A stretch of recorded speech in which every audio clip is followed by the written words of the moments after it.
All I just remember is being on the plane, Air New Zealand, and we made a couple of stops. So we stopped in LA and went to Samoa, Apia, Samoa, and you kind of get this feeling like everything is starting to change. So we stopped in Samoa for only an hour, but man, is it humid.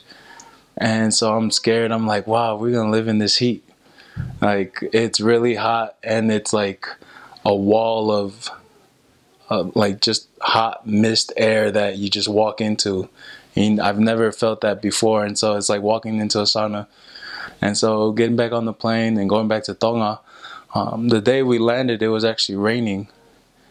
And usually, you think about rain. I grew up in California. The rain is cold, but as soon as I stepped outside, it was really warm, but the rain was there, and the rain was just as warm as the weather. And so that was a big thing. It was really different just stepping out of the plane and the rain dropping on you, and it was really warm. You start to see all these people, and they all, for some reason, they all look the same to me. They all just look Polynesian, and I couldn't tell the difference between anything. And we pick up our bags, and we get picked up by the mission president and the office elders.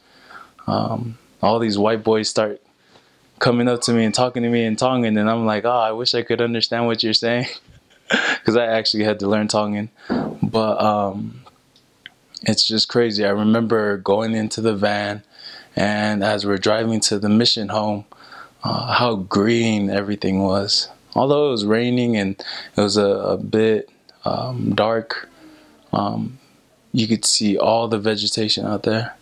A lot of the trees I could name now, but just entering into Tonga, you just don't know what exactly you're looking at, but you just know it's green everywhere.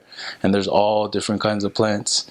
And so the office elders are giving us a little tour and naming off all these plants in Tongan, and you're just like, how do you know what the difference is? They all look the same, but you can tell there is a difference. It's just, how do you know? They call it that. And so that was like my first experience going to Tonga. I was just seeing how green it was, and it was raining. And the nice thing was they took us everywhere around the island. The island isn't that big. I'm not sure what is it, but it's about, I would say, about 20 miles wide. And so the tour was really quick too. So we got to see the countryside. We also got to see the side of their town.